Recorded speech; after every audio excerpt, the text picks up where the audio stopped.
participation. My name is Andrea Glandon, and I am the Remote Participation Manager. Please note that this session is being recorded and follows the ICANN expected standards of behavior. Interpretation for this session includes Arabic, Chinese, French, Russian, and Spanish. Click the interpretation button in the Zoom toolbar to select your preferred language output. To view the real-time transcription, click the live transcript button in the Zoom toolbar. During the community discussion portion, if you wish to speak, please select raise hand from the reactions button in the Zoom toolbar. Before speaking, please mute all devices and notifications. Please ensure that you have selected your preferred language input. Please speak clearly and at a reasonable pace to allow for accurate interpretation. Once the session moderator calls on your name, kindly unmute your microphone, then state your name for the record. During the community discussion, to have a comment read aloud by the Remote Participation Manager, please add your comment in the chat pod starting with comment and ending with comment. To have a question read aloud by the Remote Participation Manager, please add your question in the chat pod starting with question and ending with question. Additionally, suggestions will be added to a Jamboard, which will be shared during the conclusion. When submitting a suggestion, please start with suggestion and end with suggestion. Text outside these quotes will be considered part of the chat record and will not be added to the Jamboard. Please now welcome session moderator, Chris Despain. You may begin.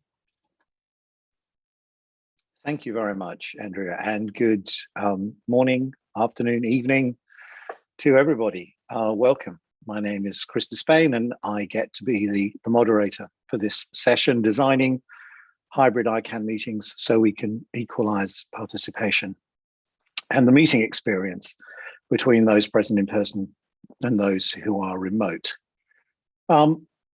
This session is not about what steps will make it easier for you to attend a face-to-face meeting. It's not about masks and vaccinations and ventilation and the number of people in a room. It's about building on the remote participation improvements that ICANN Org have managed in the last 18 months and melding those with physical meetings to create a truly hybrid ICANN meeting. We've got 90 minutes and we want this to be as interactive as possible, and so we're not using a webinar room. Yay! A couple of logistics. Open Zoom is obviously much better for interaction, but it has a high level of responsibility for all of you to remember to do things like mute your microphone if you've spoken or you've unmuted it. Hands up for questions and comments, obviously, when we get to that section, and as already been explained in the chat, comments or questions or suggestions in quotes so that we know where we are. We're going to hear from three panelists for about 5 minutes each on their efforts to build hybrid meetings. We're going to hear from Barbara Povscher, who's the chair of Center, and she's going to talk about Center's efforts. Going to hear from Chengetai Sango from the IGF, and who's going to talk about the upcoming IGF in Poland and what they're doing to create a good hybrid experience. And we're going to hear from Sandra Hochrichter, who is, of course, the Secretary General of EuroDig, who's going to talk about what they did and have done for their hybrid meetings. Then we're going to hear briefly from Ashwin, ICANN's Chief Information Officer. Ash is going to tell us about some of the practical and logistical issues of ICANN holding a hybrid meeting. Then we're going to hear from Anna Golden from the UK government, GAC rep, who's going to give us a brief GAC perspective. From Martin Botterman, chair of the board, who's going to give a very brief overview of the board's perspective. And then we're going to have an open microphone with questions, comments, and suggestions from hopefully all of you.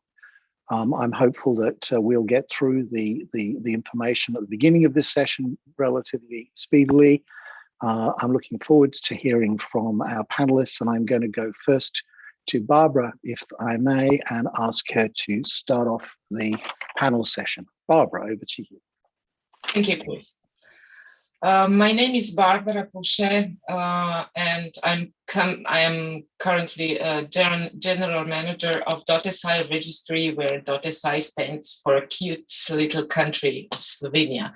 But as Chris already mentioned, I'm talking today as a chair of board of directors of Centre. For those who don't know, Centre is a Council of European Country Code top-level domain registries.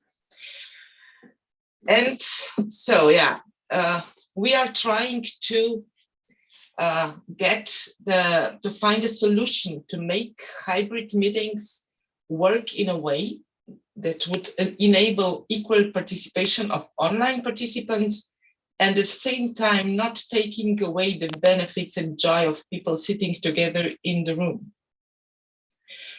It's mainly because we have been sitting behind our screens for the last year and a half. And even though we have maybe realized that not all the meetings in the past were worth to travel, and that some are actually better online, we have to admit online meetings cannot replace physical ones. Meeting people, hugging and chatting at the coffee table, that can't be replaced with any sophisticated online platform. So we are slowly getting, I think, desperate to meet. And Centre is organizing our first face-to-face meeting on November 15. That means that unfortunately I can't share with you the highlights and the failures because we are still in the planning phase, but I can share with you how we plan to do it. And I know that the speakers who will follow me, they actually have much more difficult task, because organizing a global event, it's much more complex and difficult as organizing a regional one. Firstly, we don't have to deal with unsolvable problem of different time zones.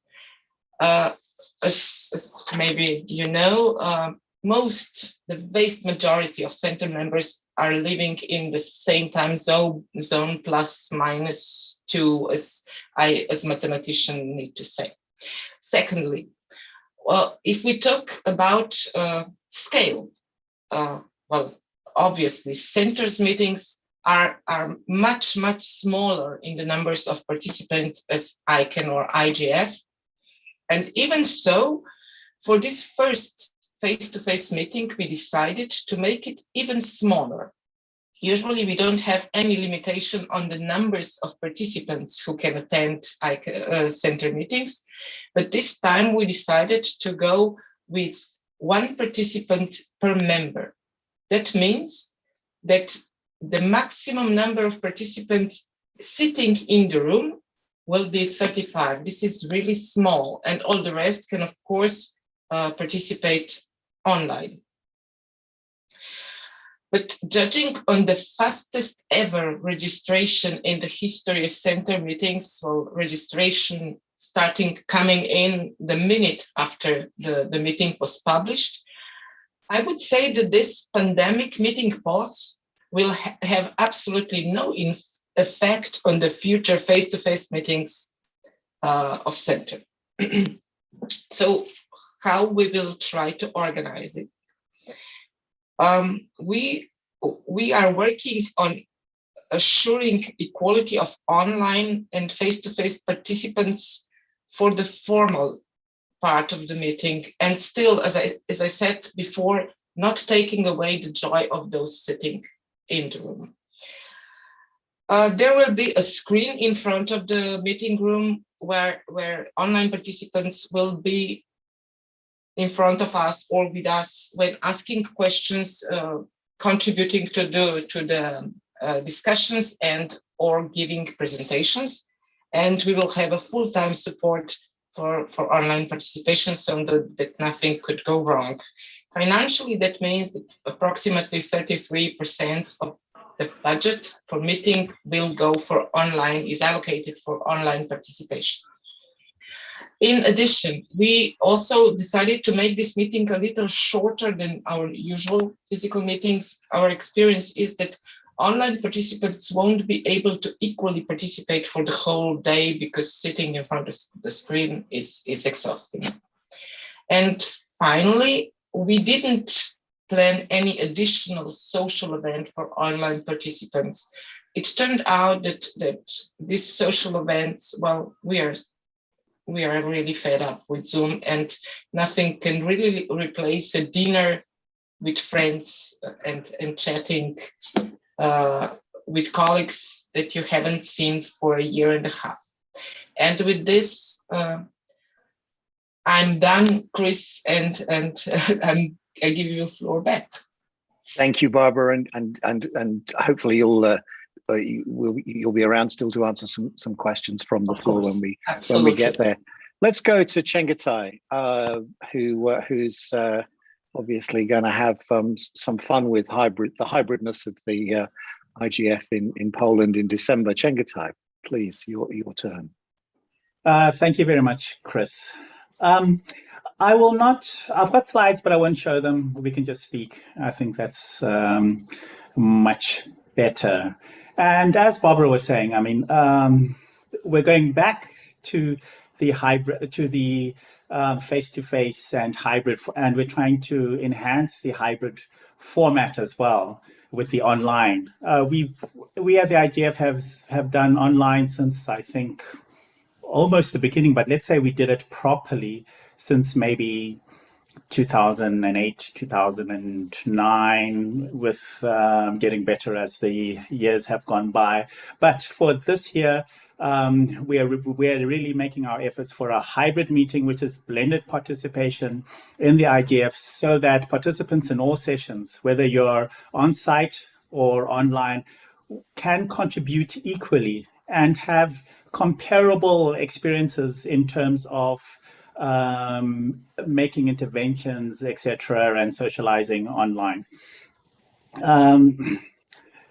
So what we have done for the first part is, as Barbara was saying, I mean, we do have basically the same stuff as if you go into the workshop room. Even if you're fully online or fully offline or in the mix, you will still have a workshop room. So if you have a session at the IGF, you could go into the workshop room, you could find nobody on stage. You could find the stage full, or you could find only half the panelists there. But that will be there, and we will have a screen as well, which will show the Zoom room and will show all the participants there on the screen. As far as moderation is concerned, as far as requesting the floor is concerned, we have one way which you can request the floor. There's no putting your hands up, there's no queuing. We do have an IGF app. So if you want to request the floor for a particular session, you put your name into the queue, whether you're on site or whether you're off site, and then the moderator can call your name according to the order to which you appear in their screen, whether it be on the laptop or computer or phone. So we will have that order, and we hope that will equalize the participation. And also we have an interactive schedule, which we've enhanced it this time round as well. So it's tied into your schedule, and you know where you want to be. And even if you're at Katowice, sometimes you can't make it to the room, you can do it in your hotel room as well. So that would be fine. The other thing we're going to be doing as well is that we are creating the venue virtually online. So we are using this collect vibe, so which will construct the venue in cyberspace, so to speak. So when we have our IGF village, that is where basically it's our exhibition center where organizations can showcase their internet governance efforts. It will also be available online. So some of them will be there on site, but they don't have to be on site. They can also be online. All of them will be online, and you can go in there, you can watch the videos, you can chat with people at their booths as well, and you can download documents, PDF files, or whatever it may be. We are encouraging remote hubs, and we are also asking these remote hubs in advance which sessions that they are interested in. So if it is a main session, if it is a workshop session, and we want to connect these people together with these session organizers so that they have a space within that session to make an intervention and to also ask. So this, of course, requires a lot of coordination, but we are definitely doing it for our main sessions and our high-level sessions, and we are also offering it for all the other regular sessions, but I don't know how well we're going to do it with the regular sessions. But for those sessions that we control, we're definitely going to be doing that. Also, since time zone is an issue, it's at the meeting is in Katowice in Poland, and what we're doing is that we're just increasing the time only by an hour. So we're starting an hour earlier and we're ending an hour later. That's all we can do, because otherwise we'll have to pay for a whole new shift, and that will basically double the labor costs.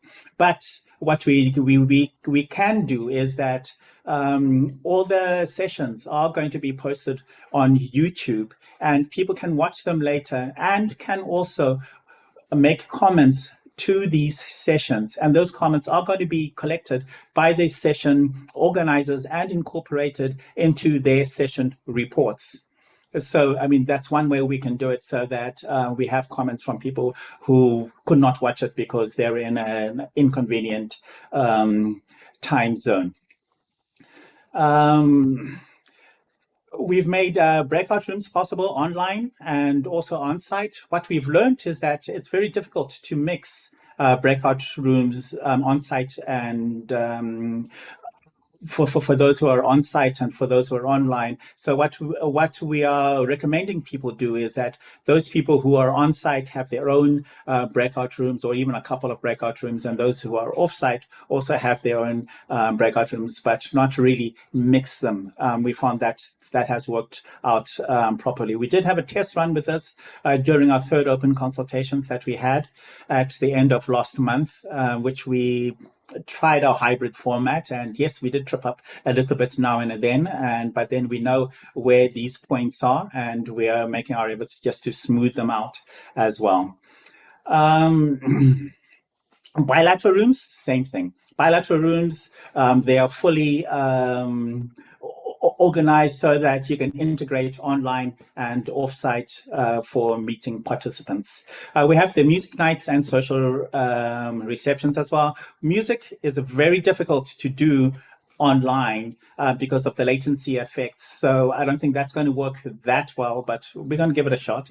But the receptions we are going to have, especially through our virtual platform that we're going to have, to try and get that. I think that is all, and I think I've talked a lot.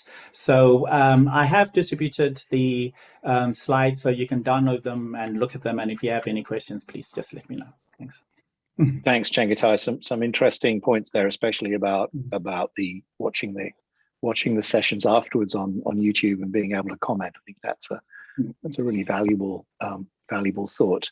Just before I go to Sandra, just a reminder to everybody: questions, suggestions, comments in the chat, please. We are going to have hands up for people to talk at the end. Way before the end. So do save some energy for actually putting your hands up and chatting. That would be fantastic. That's what makes it interactive. But for now, let's go to Sandra for the EuroDig perspective. Sandra, over to you. Thank you, Chris. Can you hear me? I can hear you. If you lose connection, we'll let you know. But at the moment, you're okay. Nice curtains, by the way. I switched off my video anyway because in the testing we realized that my connection is not the best today. I'm in a hotel on vacation, so I apologize for this, but I'm following closely.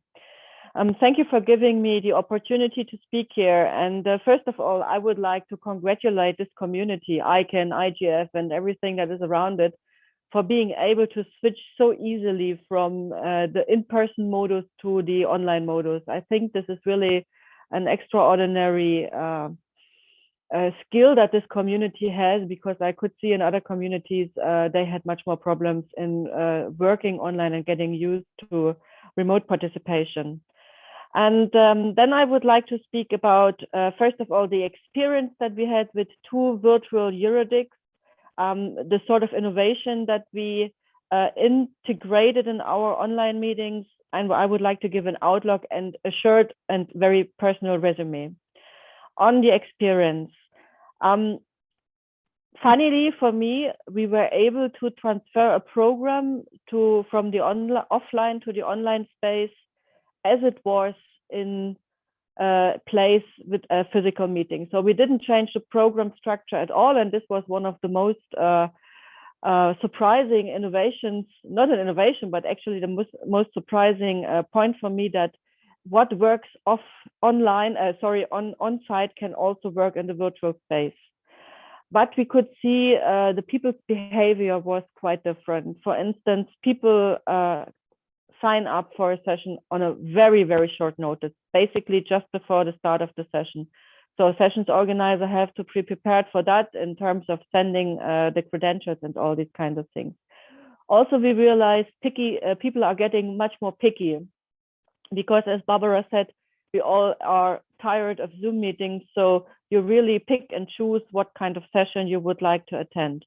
On the other hand, it was much easier to get participants from outside the community that in a normal environment you would never get when you have a meeting with face-to-face or at a presence meeting. This was really the most significant experience that we had with 2 virtual meetings now.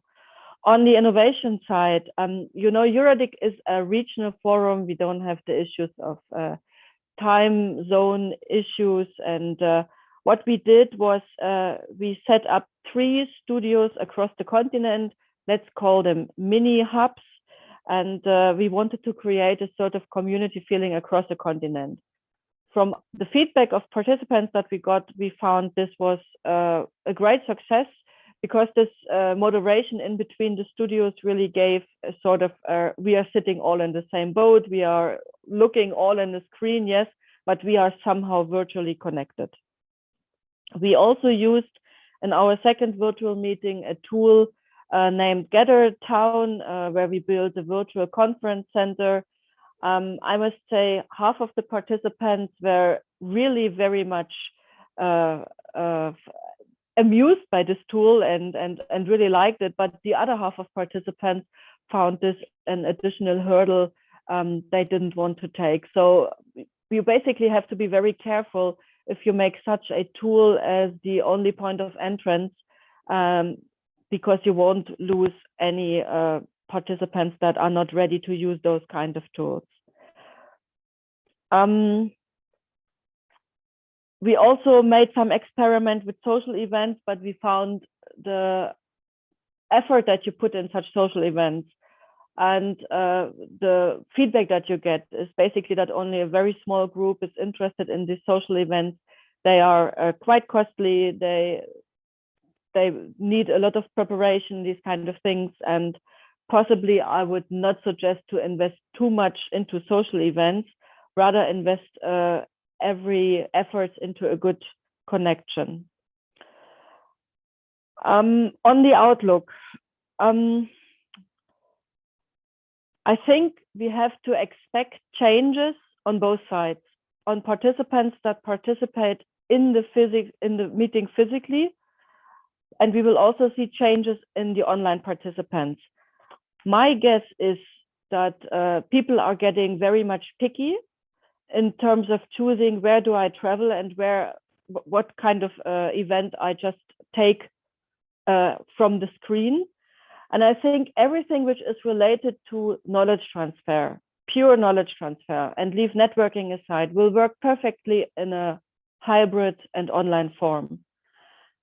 Everything that needs to have a hug, a coffee, a glass of beer at the bar, and an individual discussion that needs to be done in a physical meeting mode.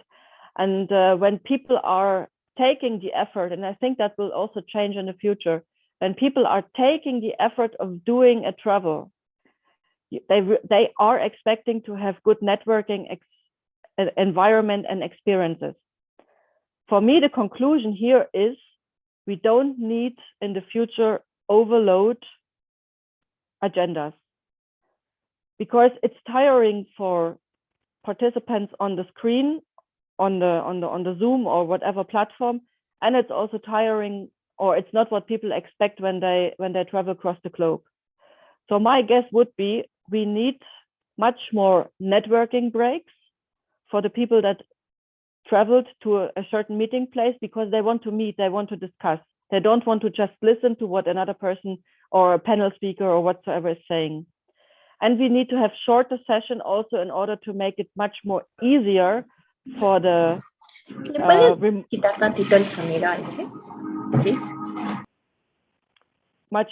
because shorter session would also make it much more easier for remote participants to follow a session. And as I said, I think the overloaded agendas with short break, this is nothing for the future. This is not a concept that would work for the future. I would also like to encourage you to think about it in a positive way.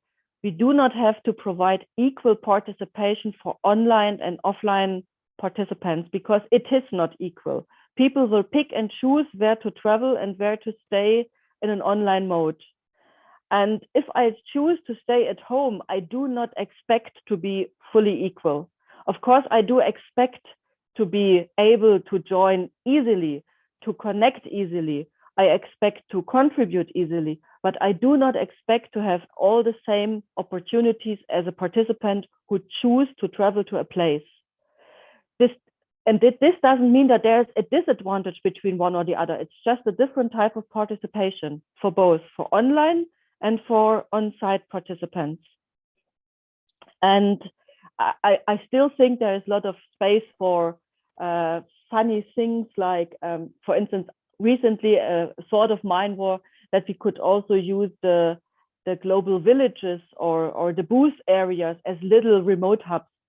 So for people that want to have a short individual discussion after a session, an ICANN booth, an ISOC booth, or an IGS booth can be used as a little hub where people just stand together, maybe can have a coffee. One participant or two or three are on the screen, the other ones are standing around, a microphone that serves the purpose. I think this is not rocket science. There is still a lot of improvement that can be done.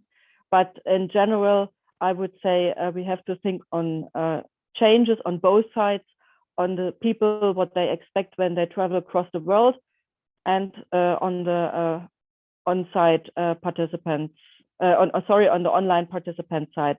And I stop here and give back to Chris. Sandra, thank you. And yes, it is striving for it to be an equal experience is an impossibility, I think. Driving towards making it as equalized as possible is a worthy goal. Thank you. Now we're going to go to Ash, who's going to talk to us a bit about logistics and so on from ICANN.org's perspective. Ash, over to you. Thank you, Chris. Thank you, everybody, for giving us the opportunity to present what we're thinking about. I'm going to lean back a little bit so that we have context about how we have been going about doing things, and then lean into how we're thinking about the hybrid meetings. If you think back, even before COVID-19, we used to offer remote participation for people who were unable to participate in person for whatever reasons. They could submit questions, they could submit their comments using chat and Q&A features. But when the pandemic was coming at us in force by February of last year, our board took the decision to convert the first of these meetings into a virtual meeting in March of 2020. And it presented us with a wonderful opportunity to figure out whether technologies could supplant or at least serve in the place of having to physically meet. And looking back, this now is the sixth, ICANN 72 is the sixth such meeting that we have. And we've learned a great deal over the last 5 iterations leading up to the sixth one. The backbone for us has been Zoom, and Zoom has been mentioned multiple times. We have had a wonderful relationship with the Zoom senior management team to the point that their CEO and I are on literally speed dial. So when we have issues or requests, we're able to get that level of connection. And several improvements that now are benefiting this community are directly as a result of our engineering teams working together hand in hand and delivering these on relatively short timeframes. And of course, we have made sure that these are available back to Zoom too, so that everybody can benefit from some of these innovations that we've been co-authoring or collaborating with Zoom to bring to the forefront here. I think one of the things that we learned through all of this is that having technology proved to be a leveling ground, so to speak, because it became so that everybody had an equivalent platform and there was a feeling of inclusivity, equitability, globality. And for our multi-stakeholder participation, this proved to be something that worked directly in line with what we have always been aspiring to. I don't think we went into it thinking that this is what the outcome would be, but certainly that has been one of the outcomes that we've seen. As a result of that, as we look at hybrid, in the org, we want to continue to meet participants at their comfort level by continuing to provide them with flexibility to either attend a meeting in person. As Sandra was saying, there may be different levels of comfort depending on who wants to attend, from where they want to attend, whether the pathway to get to the intended location is available in safety. Those are considerations that are speculative at best at this point in time. From a technology perspective, as we look at the future of ICANN meetings, a fully in-person public meeting, as they used to be, we don't know when that'll be.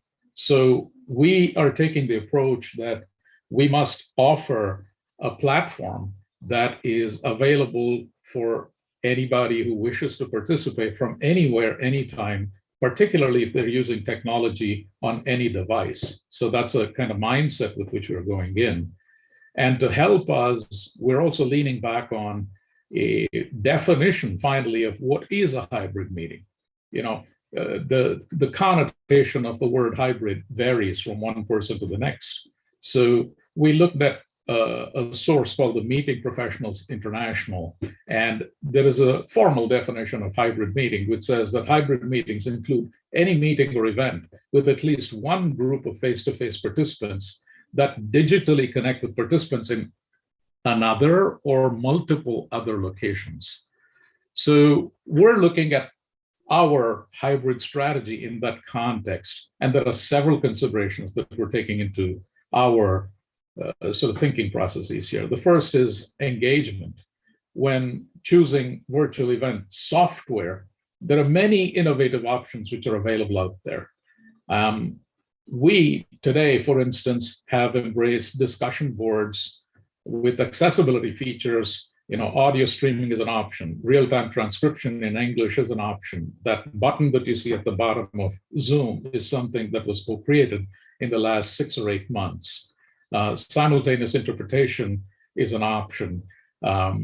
We now offer one-to-one private meeting rooms in Zoom with a capacity limit of up to 50 people. We have virtual survey tools, polling tools, Q&A as a pod that's available. YouTube live streaming is available. I mean, all of these are channels for engagement, and we wish to carry them forward, whether it's with Zoom meeting rooms or webinars. I know that webinars has a history here. Session recordings and transcripts which are available post the session. These are all things that continue to be valuable engagement tools. At the same time as continuing to look at these, we are also evaluating several potential options to enhance the experience. We're trying out Zoom whiteboarding. Jamboard is another option that we're using in the background. In fact, we'll be using Jamboard today for this session. Social networking platforms, we're looking at how to integrate what we do with them if the need be. Perhaps pre-recorded on-demand content that is available to the community. Increasing availability of sessions streamed on YouTube. These are all tools that we're continuing to look at. From an environment perspective, our thrust is to make sure that we provide an equal, quote unquote, equal experience. And to do that, it takes a new behavior for all of us to have to embrace.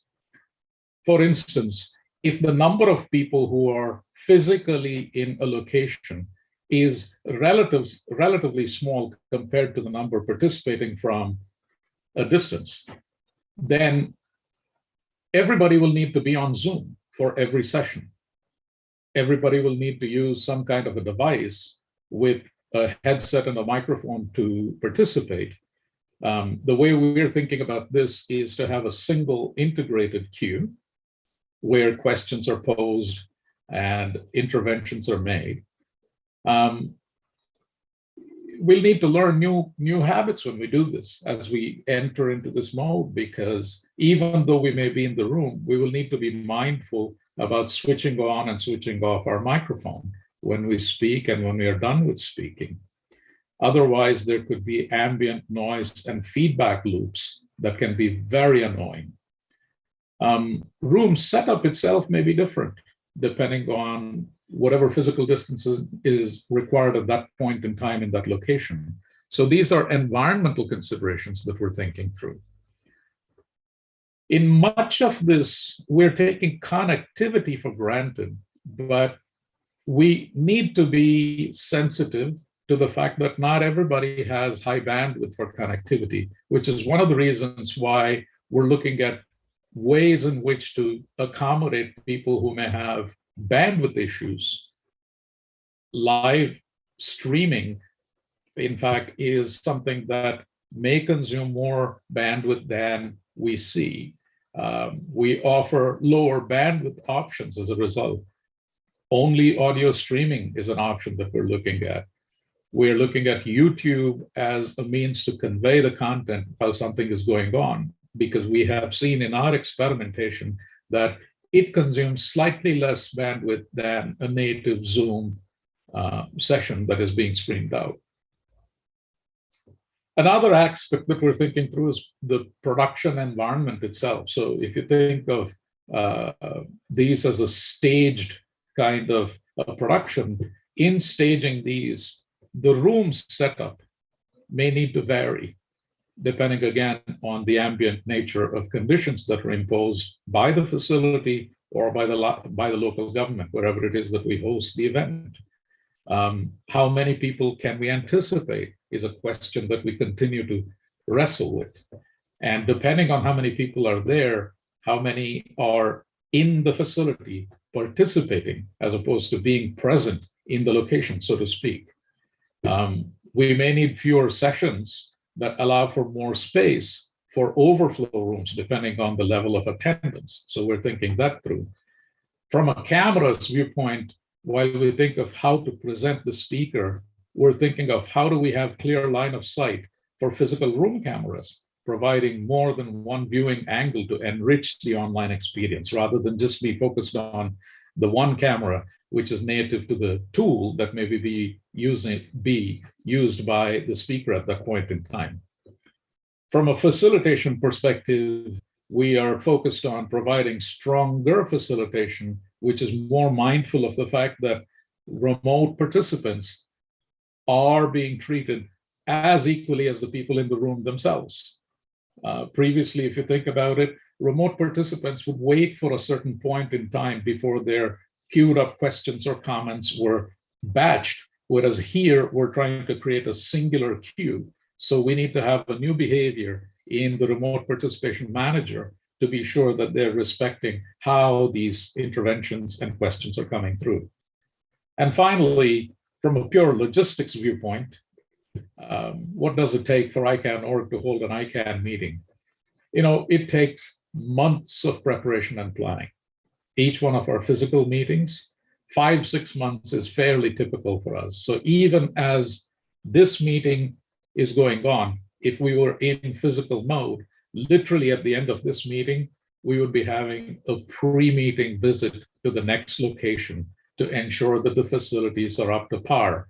In many a case, we've gone in looking at a facility only to return from the first trip saying, oh my God, we need to redo that entire network. And we have had to work for 3-4 months with their IT provider to create a network so that the network is ready when we get there. That's just an example. In a couple of cases, we've left behind our network so that that facility could benefit from what we put in place because it was leaps and bounds ahead of what they previously had. Now, regardless of how many people attend in person, we have other logistics. We have container loads of equipment that need to get to the physical location: microphones, video equipment, signage, screens, projectors, laptops, Wi-Fi equipment, the stuff that makes Wi-Fi, our network Wi-Fi, available to you in every hotel, for instance. All that is set up by our teams. So these are a couple of container loads that need to get there. And whether 200 people show up or 2,000 people show up to our meetings, we need to have the same kind of equipment available. The quantity may be less, but the logistics are the same for us. And much of this, if it is in bulk, has to be sent in cargo ships. So there is the supply chain issues that are prevalent around the world today that we're contending with.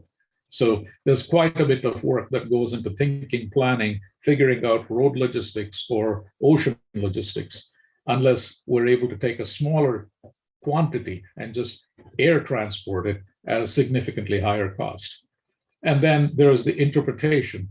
I'm sure that you've seen when you attend in person that there are interpretation booths along one of the sides of the rooms in many different rooms where we offer more than a single language. During the pandemic, we've been successful in handling interpretation remotely, and we're looking, as we look at the future and hybrid meetings, on how we can capture some of these new capabilities and render them without necessarily having to replicate the physicality that we used to previously have. So this is just a long list of considerations that are going into what we are thinking of as we consider the hybrid meeting. So with that, I'm going to hand the microphone back over to you, Chris. Thank you, Ash. Very interesting and helpful. There's been a lot of stuff going on in the chat. That's some of that stuff. A lot of that stuff's being captured, and we're going to get to it in the not too distant future. But before that, let's go to Anna to give us a government or a GAC or a community generally perspective. Anna, over to you.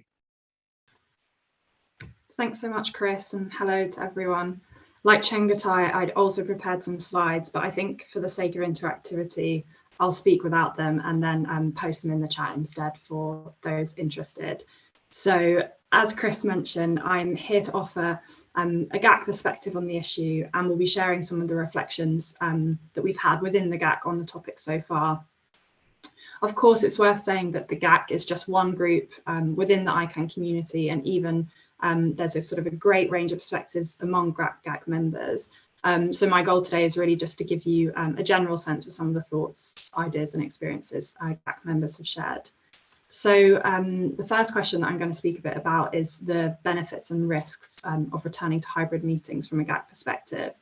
So first of all, it's worth saying that there's a clear appetite in the GAC for returning to sort of the option to attend in person. So in a poll of GAC members, out of the 20 or so countries who responded, nearly 43% said they were highly likely to attend ICANN 73 in person. And in discussions, many have pointed out that, you know, in-person interaction would allow for corridor conversations and networking opportunities, which are very important to GAC members. But at the same time, there is also a strong appreciation that not everyone will have the option to attend meetings in person, so due to factors such as vaccine availability and travel restrictions. And so we must be careful to ensure that the transition to hybrid meetings is fair for all attendees, regardless of region. So for those who responded to the poll, saying that they were unlikely to attend in person. The most common reason was COVID-19 travel restrictions, followed by the costs and the time associated with traveling. So in terms of the risks of hybrid meeting, it was clear that the group was sort of emphasising the need to ensure as far as possible that online participants are treated on par with those in person, and to avoid disadvantaging particular groups or regions. But we also identified some risks such as the environmental impacts of increased travel. Obviously, there's been a lot of savings from sort of not travelling under the virtual setting, and health risks of attending in person, which may worry some members, as well as costs and resource demands on the ICANN organisation of all of this sort of extra planning. So in terms of how we can actually, work to ensure that ICANN meetings in the hybrid format are fair for all attendees, there are a few ideas within the group. So in the GAC poll, participants were asked which of the following items would you most like to see at the first ICANN hybrid meeting. So we had 71.4% selecting opportunities for virtual networking and informal discussion. So for instance, some excellent ideas have been mentioned already, but things like breakout rooms and smaller group meetings to help replicate those informal corridor conversations, and the opportunity to have coffee breaks and other social opportunities for both in-person and online participants. 47.6 selected sort of having a real life screen to really bring virtual participants into the room.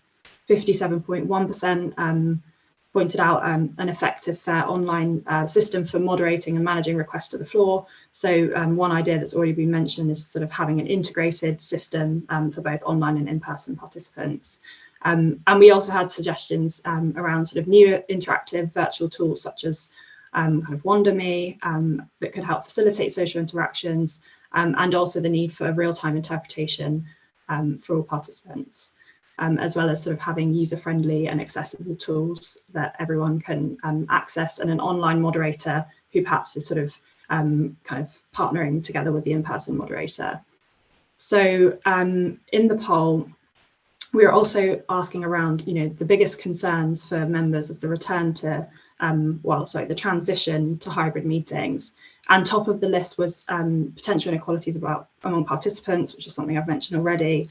And then also kind of concerns around sort of any health risks and travel restrictions associated with in-person. And at the same time, there was a strong sense that, we've gained many positive innovations from virtual meetings, and it's important that we sort of take these with us into the hybrid setting.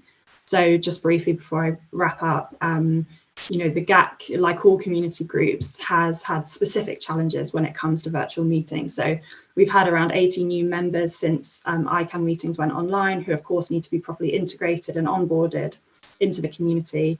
And there are certain GAC processes like establishing quorum and communicate drafting, which have also needed to adapt. So in GAC discussions, there's really been a strong sense that the GAC leadership have done some excellent work introducing new systems and tools to cope with this, as well as the ICANN organisation. And I think some of these, members highlighted as really important to continue into the hybrid setting. So, for instance, things like recording sessions, so that those are different time zones can access them, and making use of interactive features to foster interactive participation. And we even have some suggestions around sort of using a combination of totally virtual and hybrid meetings going forward. So there definitely were sort of some very positive innovations and learnings to be gained from our experience in this virtual environment. So that brings me to the end. I hope this has given you a sense for some of the views within the GAC, and looking forward to discussing further throughout the session. It certainly has, Anna. Thank you very much indeed. So before we go now to the open microphone and listen to your comments and suggestions, let's briefly go to Martin, who's just going to give us an overview of the board's perspective. Martin, the floor. Yes, thank you, Chris, and thank you everybody for your useful and insightful comments. It's really about how do we get the best out of meeting together. Now, the board's role there is one, to listen and to lean back and to facilitate as much as possible. But next to that, we also have a role to determine when it's practical or lawful or prudent enough to return to face-to-face or hybrid meetings. And for that, we take a risk mitigation approach, based mitigation approach that really takes into account the risk landscape, the health and safety requirements, and the viability of traveling safely as well, on top of that. As Barbara said, it's one thing whether you organize an in-region meeting, another one is a global meeting where we're faced with many more situations that differ around the world. Visa has always been, well, we've seen nothing yet once we try to get back together, I think. So with regard to the risk landscape, first and foremost, we consider the risk landscape of the location itself. And for that, we depend on credible sources, external sources, globally applicable resources to inform our risk assessment, rather than think of what we think is best. For instance, the US CDC classifications ranging from 4 to 1, from very high to low, is something we take into account. And if there would be a CDC classification of 4 or 3, very high or high, we would not go there. We would not have a meeting there. Or we would look at international SOS data with a 5 ranking scale, but the extreme travel risk or the high travel risk are just situations where the board would think it's not responsible to go there. Our risk appetite would prevent us to travel there. So currently, the CDC risk ratings, which are obviously fully applicable, particularly for US situations, but also considering for the rest of the world, Puerto Rico, The Hague, and Kuala Lumpur at this moment are at 4. We do hope and sort of expect that this will change soon. But if the pandemic taught us anything, where it will be in due time is unpredictable at this point in time. We've been thinking of preparing for smaller meetings as well, and one of the options was, for instance, Singapore, and even Singapore on the 1st of October went back into a lockdown. I live in the Netherlands, and right now we're tightening the restrictions again as well. It's just unpredictable, and we all hope and believe that things will get better towards next year. So we get to risk levels where it's practical and possible to travel. Now, COVID will still be there, but the risk levels will be lower. And once we are at those lower level of risks, we think we should require COVID-19 recognized vaccinations, face masks. We should continue to obtain physical distancing and knowing who's on site for in case if there are exposures, so we can inform people. Obviously, pre-travel COVID-19 testing would probably still be required by airlines and nations, but on site we would want to do daily onset temperature checks and daily onset rapid COVID-19 testing. Also in the full understanding that whereas we can have some assurances of health and safety on the location, we're not going to be able to control what people do in the hours that they don't spend on location, but have dinners, have meet in bars or whatever. And we shouldn't. But this means that for the location, we shouldn't assume that everybody is safe once they came in until they leave at the end of the week. In addition, for the site inspection that Ash already said, we would take very seriously. Additional element also for locations that we visited before is that we would look extra to the ventilation ability, adequate ventilation, but also adherence from staff to the health and safety requirements that we would deem important and other matters of importance. Now, next to that, the last part is international travel. Is international cross-border travel possible? As you know, this summer, Europeans couldn't fly to the US and US citizens couldn't fly to Europe. That's a difficult situation. If these I'm European, so I'm very aware of that one. But there are similar situations with other parts of the world. If it's big parts of the world that are hampered in this way, what effect does this have for the meeting ability? Another thing is the government processing of non-essential traveler visas. Something many visa offices will open again in per next week, the 8th of November. And they've been closed. And will they be able to handle all the visa restrictions that may be more than they were in the past? And then what are the potential financial impacts? It's just not known yet. The cost of pre-flight COVID tests, ever government mandated travel requirements. And yeah, I don't know what airfares will do, and that's a longer term issue. So while the board is eager to resume the public meetings for the clear benefit of collaboration, communication, and camaraderie, we're not willing to do that at the expense of the community or staff. We will continue to evaluate the risks, viability of travel, and conditions under which it's reasonable to resume. And in the meanwhile, we do appreciate and very much support and are willing to do what we can to help the community come together on how to organize the meeting best in terms of structure, content, and to make it happen. So I hope this helps and look forward to hear more from you. Most of the board is here on the call too. We're listening. Chris, back to you. Thank you, Martin. Okay, so it's open mic time to the floor and to the questions, comments, and suggestions in the chat room. So while we're waiting for people to put their hands up in the chat in the Zoom room here, let's go to a couple of questions that we've got from the chat. Who's going to? Great, thank you, Chris. I will read those. Thanks, Andrea. You're Fantastic. welcome.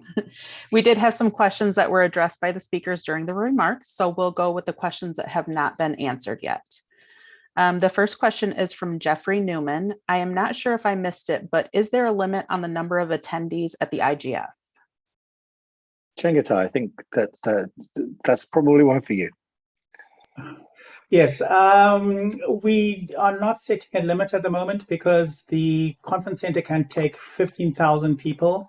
And at the moment we have a registration of about 2,000. So let's say even if it goes up to 3,000, we still only reach 50%. We will still not reach even 50% of the capacity, which is the limit that we have set for the rooms as such.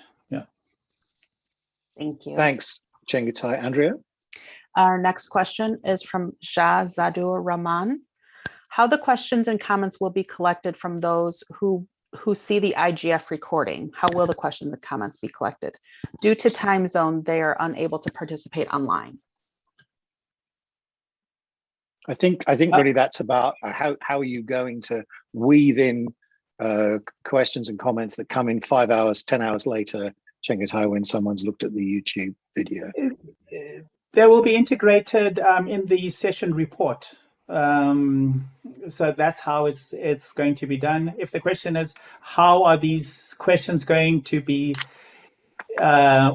set? Maybe Henriette can answer that one. But for the exact mechanics of the question being set, I'm sorry, I was not part of that conversation, but it's going to happen, and it should be in our frequently asked questions as well. Yeah. Let's see whether Henriette is your hand to do with that question. It is. Welcome, and over to you. Thanks so much. Great to be here. It's fantastic to be part of the session. What we plan to do is that every event has a number. So in the schedule, as with the ICANN schedule, in the IGF, every event will have a number. So participants who are not involved or participating in real time will have like a 12 to 24 hour period where they can send comments using the hashtag for that particular workshop or that particular session. And then that will then be incorporated in the event report. If the questions come before the event takes place, they'll be handled during the event. If they come post the event, they will be incorporated in the event report by the session organizer. So that's roughly it. Pretty primitive, but we hope it will work. At least it's asynchronous and it facilitates some kind of asynchronous participation. Henriette, thank you for that, and thank you for going first in the sense of being prepared to go out and do that and try it before we have to. So that's very much appreciated. Did you want to, your hand's gone up again. Did you want to say something else? No, it's gone down again. Okay, cool. I think we have one more question from Andrea, and then we might go to comments on the floor. Go ahead. We do have a question from Fred Baker. Is there a way to have Zoom server or servers on site at in-person meetings? If there is, would that help with the bandwidth implications? I think that's for you, Ash. Thank you, Chris. Thank you, Fred. The answer is unfortunately not. Zoom currently offers us a cloud-based service, and they do the balancing of the load in the cloud. The best we're able to do is to ask for one of the data centers, depending on the location of our meeting. And to the extent possible, they are able to route our traffic to that. But essentially, the answer is no, we can't port it down, and it won't be something that could assist with less bandwidth consumption. Thanks, Ash. That's great. So I'm still keen to get people to put their hands up and start talking in the room. But while we're waiting, let's do some comments. Who's reading out the comments? Is that you, Andrea, as well? That is me. Yes, thank you. You go ahead then. Thank you. Our first comment from Volker Greiman. We should accept the fact that by holding hybrid meetings, we will be creating a two-class society of participants for those meetings. However, not holding an in-person meeting soon will result in all participants withdrawing further into their silos. Meeting face-to-face allows for personal and direct informal meetings of participants from all groups and usually serves as a fast track to compromise. So the question is if we can afford slow or not progress much longer, or no progress much longer. That's a really interesting, thank you, Volker. That's a really interesting comment. I think it sits as something perhaps, Martin, that you should be feeding into your risk profile. Yes, it's correct to say that, of course, you need to take account of all of the risks for the venue and all of that stuff that you talked about. All of that is incredibly important, and I don't want to diminish it in any way. But there is also the risk.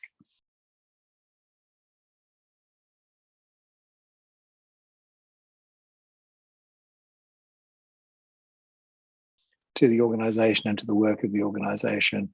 And it may be that at some point a decision needs to be taken as to which of those risks is the one that you need to take into account the most. But thank you, Volker, for the comment. I think that's very useful. I'm going to go to I know we've got other comments, but Andrea, your hand is up, so please let's go to you.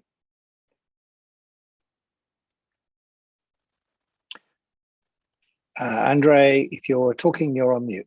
You need the ICANN 72 fellow and also participants of the IGF in 2021. I will participate on site in Katowice.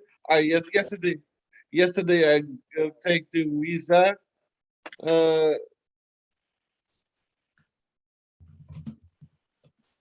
And I think that, in my personal opinion, shared by these 2 years of pandemic, and I think that it's really important to return to the offline mode of meetings, even.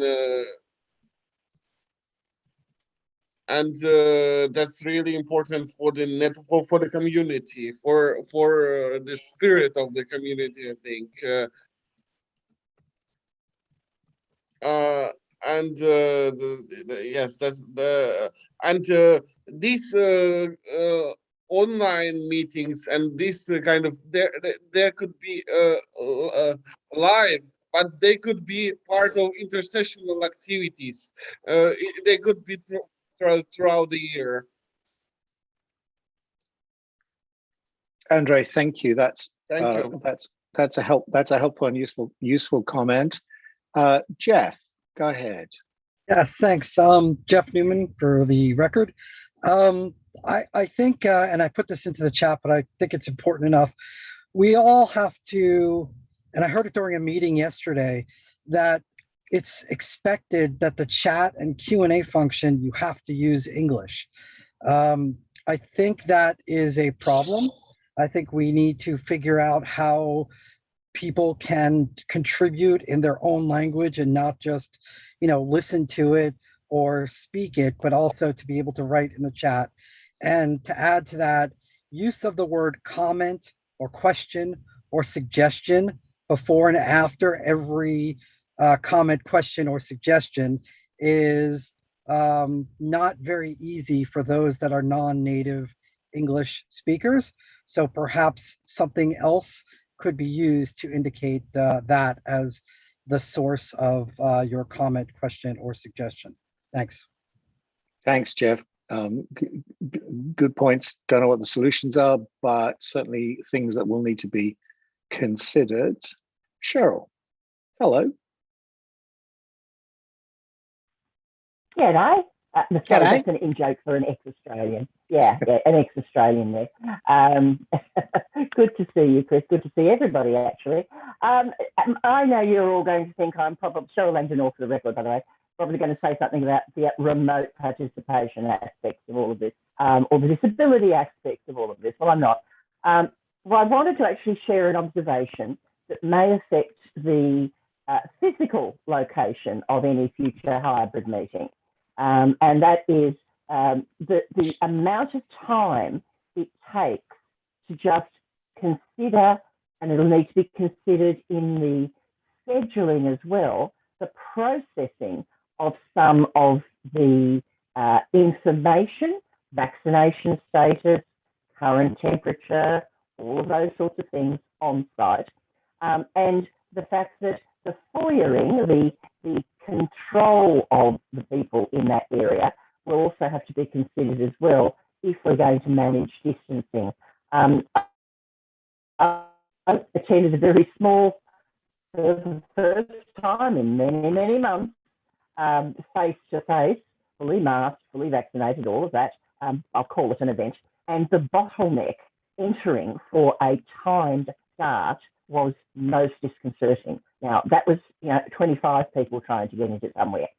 250 people, there's going to be some existential issues. I just wanted to share that and raise that as a concern that needs to be considered and planned for. Thank you. Thanks, Chloe. Appreciate it. While we wait to see if anyone else has a comment or suggestion in the room, let's go back to Andrea and some more comments. Andrea. Thank you. From a comment from Reg Levy. More recently, the ICANN meeting schedule has not had a significant amount of overlapping meetings, but I imagine that this will start to creep back toward how it used to be, where there were significant numbers of overlaps. Before the switch to Zoom, it was possible to attend multiple meetings simultaneously. Zoom does not allow this feature. I would appreciate if this were considered as a feature for future remote participation providers, either encouraging Zoom to provide this feature, attendance at more than one Zoom meeting at a time, or when evaluating future tools. Thanks, Andrea. Reg, that's a really interesting suggestion that I'll wager is a particular ICANN skill, the ability to attend more than one meeting at the same time and come away from both or more than two believing that you've got 100% out of all of them. But it is nonetheless an interesting thought, and it would be amazing to be able to run parallel Zoom rooms if that was a feature that was available. Thank you for that. Rolf, your hand is up. Go ahead.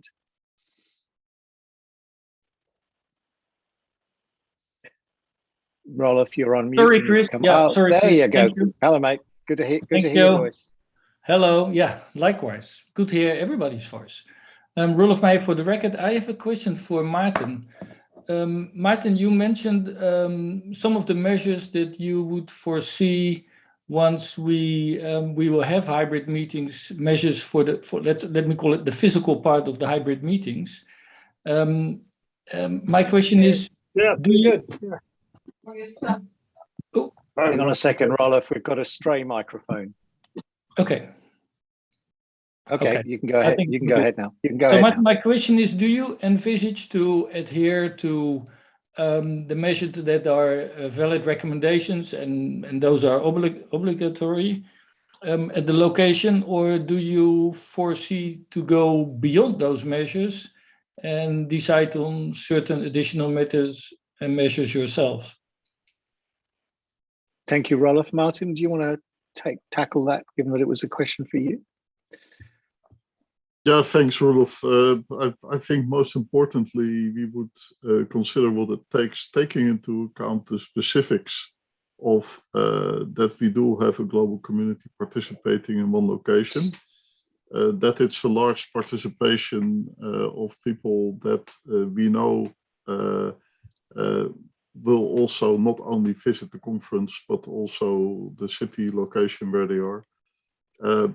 And obviously the local circumstances. So local circumstances and local guidance are important, and we are aware of the specifics. So we would consider both, I would say, in that perspective.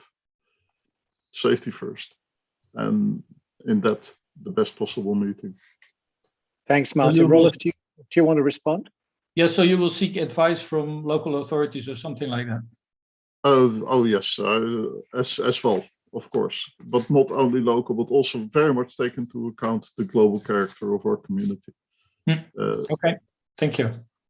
Thanks, Rolf. Thanks, Martin. Hopefully everyone can see the Jamboard, which is up on the screen. There are a number of suggestions on there. I'm not proposing at the stage to read them out, but you'll be able to get this. You'll be able to also download a copy of the chat, in which there have been a number of really useful and helpful comments and opinions expressed. I'd encourage those of you who feel strongly about stuff to put your hand up and express them to us verbally now. But while we wait, let's go back to Andrea and see if there are any more comments.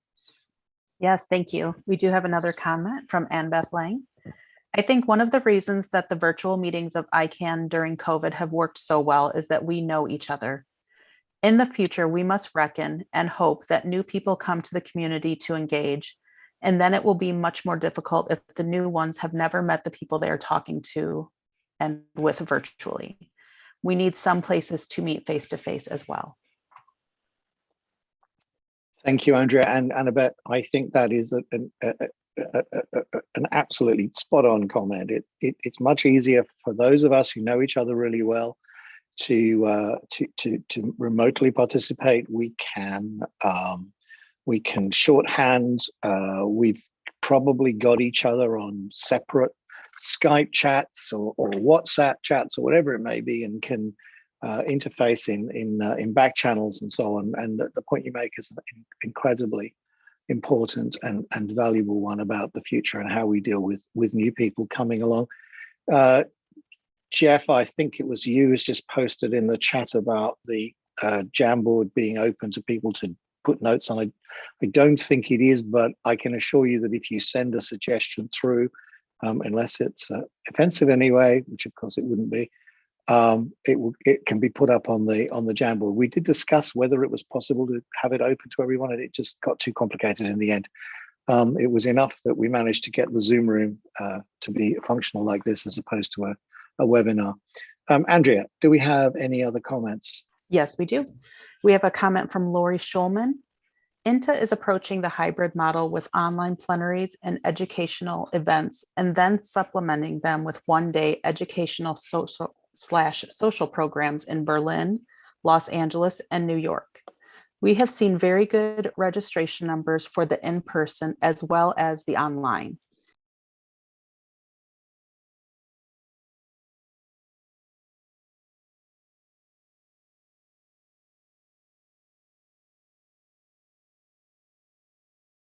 questions. Happy to share the learnings from our Virtual Plus format, which will be held on November 15th through 19th.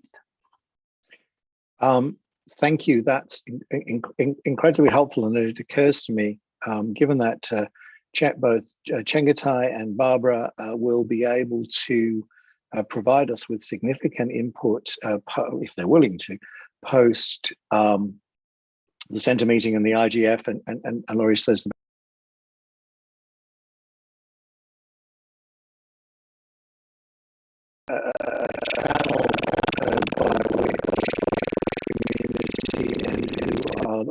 operating hybrid meetings in other environments are able to put their experiences and comments in, so that we can gather all that information, and that this session doesn't just become closed at the end of in 15 minutes time, and that's an end of it. I think it would be very helpful if we could ensure that there was a way that the community could gather the information.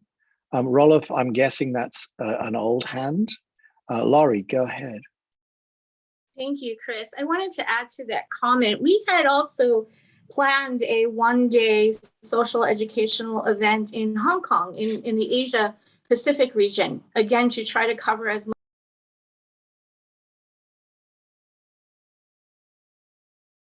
and safety and travel restrictions. And we actually canceled Hong Kong. And we canceled Hong Kong relatively recently. And that was, again, because of the uncertainties of travel within the Asia Pacific region itself. So the important thing to remember in all of this planning is sometimes you can't plan. You can try to accommodate as much of the world as you can, as we did. We went literally across the globe in a horizontal line, and we still had to cancel one of the meetings. So I think it's important that we have a bit of grace for the planning, and remain nimble, and always keep health and safety in mind. Thank you, Laurie. Absolutely right. 100% agree with you. Andrea, any other comments to put forward? Yes, we do. Okay, thank you. Comment from Dawn Shackleton. There would be great value including a much younger generation of potential ICANN participants to hear how they interact online. They find it far more natural to use technology to interact. Their way of communicating is different and should be accommodated in the hybrid world if ICANN wants to level the playing field and make meetings more equitable. Climate changes and legislation across territories may also be a consideration to many people too, and contrary to your organization's business travel policies. Thank you. And as I sit here in the UK and we approach the COP, whatever number it is, 26 meeting in Glasgow in a few days' time, I'm mindful about the climate change point and the carbon cost of us flying around the world in order to attend meetings. That said, there is of course a happy medium to be struck between no flying and flying everywhere for everything. But nonetheless, thank you very much. And you're right about younger people and the use of technology. Although I'm not entirely sure whether it would be feasible for us to hold a useful ICANN meeting on TikTok. Andrea, next comment, please. Yes, we have a comment from Jorge Cancio. The return to hybrid actually is not a return. We should learn from the past and avoid returning to the prior 3-meeting cycle we had, which is very costly in terms of time, resources, and carbon footprint. Instead, we could well manage things with 1 or 2 hybrid meetings and 1 or 2 pure online meetings per year. Thank you. I'm one of those who remembers when ICANN used to have 4 face-to-face meetings a year, and I remember the angst and complaints about what a disaster it would be moving to 3. We've managed to maintain those 3 for quite some considerable time, and maybe, just maybe, the time is right to consider a different methodology or a different set of meetings. Although personally, I would encourage us not to do that in the midst of a pandemic. It's probably a decision that should be made once we've got through this and we're settled back again and we know where we are. Right now, I'm not sure it's the best time for us to be making serious long-term decisions. I believe there's a new question, Andrea, is that right? Yes, there is. Is ICANN trying to think in terms of an in-person meeting without any adaptation, with all the glory and splendor of pre-COVID in-person meetings?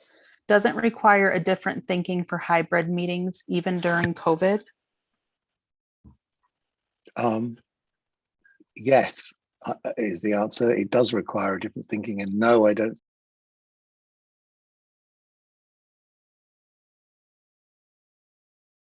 Yeah, no.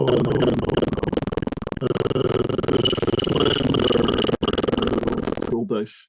I think the future will never be as it was. But let's also be clear that good things came out as well this period. I mean, nobody wanted it, and we all look forward to going back to face-to-face. But there is some elements that good integration of online participation, or better integration of online participation, will be an asset that I think we shouldn't let go of. But for that, how to organize and how to find that balance, we listen mainly to the community. But let's make no mistake, good things happened as well. Oh, sure, absolutely. I couldn't agree with you more. And the way that remote participation has improved is extraordinary. And I wonder whether we would have got this far if it hadn't been for the intervention of nature.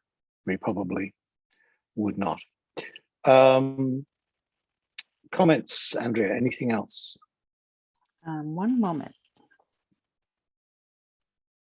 While I'm waiting, we have 8 minutes left.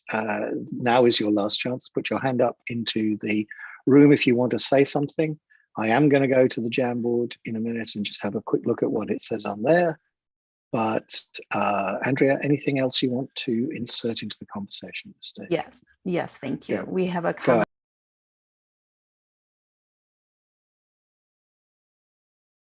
During the past 2 years, the benefits of in-person meetings. We want to keep the option available going forward, but that is a recognition that not everyone can travel. It isn't a suggestion that it is just as good. Thank you. Thank you very much. Siva, go ahead.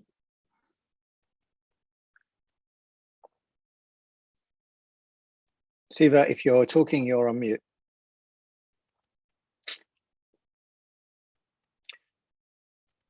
And you are still on mute, so let's come back to you in a second if you can get off mute. Let's look at the Jamboard. I noticed a number of things on here that are there is a. I'm sorry. Can I speak now? Siva, yes, you can. Yes. Go ahead. Well done on getting. I'm so sorry. I had to switch to the phone to speak. Not a problem. Go ahead. This is in continuation of the comment on hybrid meetings, and I was thinking, why is it considered difficult or inappropriate to have some of the participants in Europe who are in close proximity between 3 or 4 European countries to come together on a face-to-face meeting, or a few states within US to come together on a face-to-face meeting, with some more participants from Europe to who can manage to attend in person, with few other participants from other parts of the world who manage to travel and attend. If it could be a 50-person meeting in a room for 5,000 people, and combined with 1,000 participants by remote, and that kind of thinking is needed. If this is going to go on for another year or two, and we have to think in terms of a few people in the room, at least a very few people in the room. Thank you. Siva, thank you. And yes, you're right. Certainly regional gatherings of small groups of people in a room to meet with others remotely in other rooms should be factored into our thinking. Alan Greenberg, hello. Your hand is up. Go ahead. Comment, not really a question. Over the last number of years. Alan, you're very, very faint. Alan, you're very faint. You need to be closer to the microphone. That's it. Because that's because my microphone was at my forehead. Over the last number of years, planning for ICANN meetings has taken longer and longer. We tend to start travel arrangements the day after a meeting for the next meeting. The organizational discussions on what meetings to hold and things like that also have taken months and months. I wonder how that fits together with Martin's comments about we have to be prepared for things to change on short notice, and someone else made a comment on the need for nimbleness and being flexible. And I wonder just how we are going to have any face-to-face meetings where we have the uncertainty.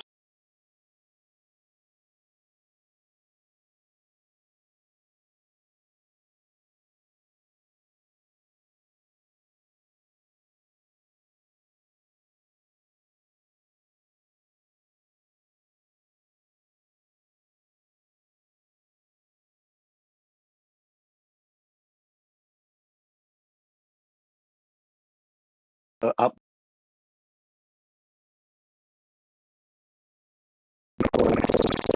from the chat. Seb, go ahead. Merci beaucoup. Donc, je vais intervenir en français. J'ai entendu plusieurs intervenants dire qu'il y avait des nouveaux participants. Je voudrais mettre dans la balance qu'il y a de moins en moins de gens qui sont là pour faire le travail de tous les jours. People that work, and we have to be careful. There is a Zoom fatigue. It's great that we have more than 400 people today, but how many of those participants are going to work hard tomorrow morning?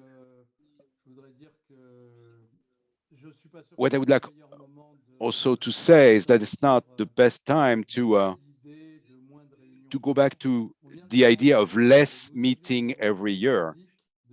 We need some face-to-face meetings, but if it is to say, well, we don't need them right away, let's get rid of them, I don't think it's good.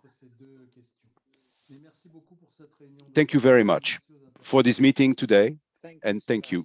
Appreciate it.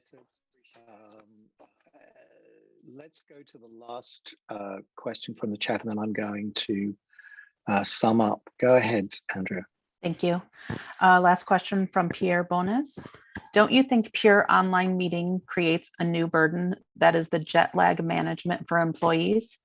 Being in a place is not the same as being in your bedroom, annoying your wife and children at night, and expected by your colleagues on the morning after.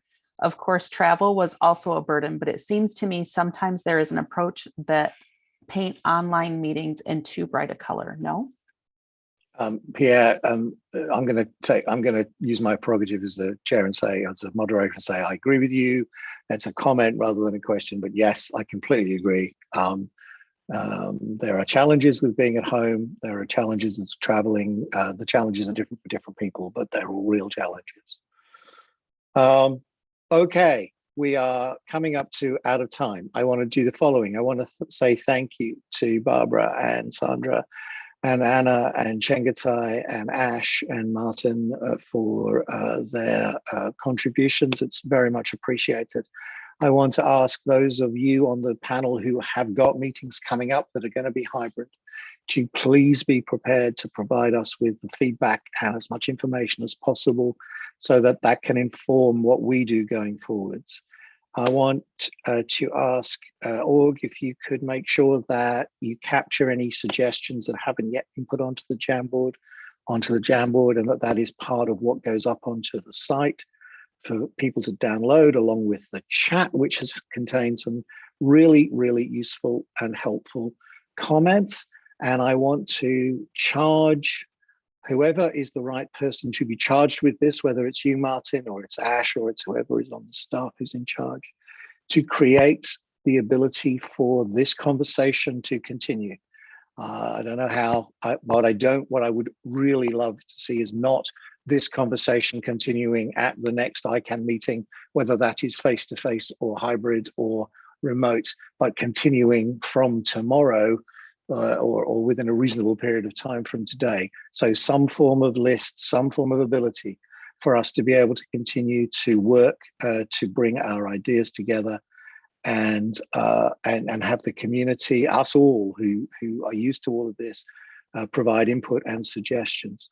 With that, I would like to say thank you all very much indeed for participating. It's been great to see everybody. It's been great to have an interactive discussion, and we can stop the recording and close the meeting. Thank you all.